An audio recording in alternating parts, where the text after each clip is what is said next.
Europe Midi. Romain Desarbres. La séquence internationale se poursuit pour Emmanuel Macron qui est au sommet du G7 en Allemagne jusqu'à demain. Les dirigeants des plus grandes puissances mondiales ont discuté de nouvelles sanctions contre l'économie russe. Joe Biden et Boris Johnson ont déjà promis un embargo sur l'or russe. Arthur Delaborde est avec nous. Arthur, c'est une façon de faire bloc derrière l'Ukraine et son président Volodymyr Zelensky qui s'est d'ailleurs adressé en milieu de matinée au chef d'État du G7.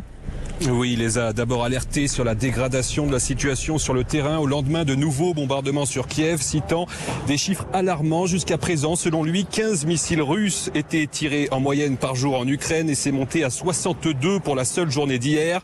Au total, selon le président ukrainien, ce sont 3800 missiles russes qui ont été tirés depuis le début de la guerre. Volodymyr Zelensky a donc appelé les dirigeants du G7 à intensifier l'aide en matière de défense et à augmenter les livraisons d'armes.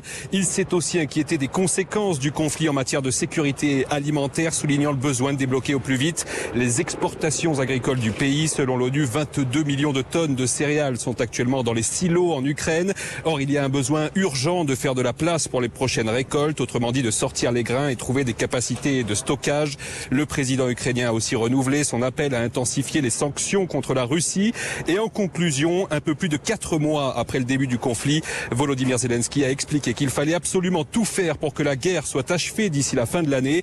Il redoute en effet un hiver particulièrement rude durant lequel les positions seront figées, ce qui risque de rendre les combats encore plus difficiles.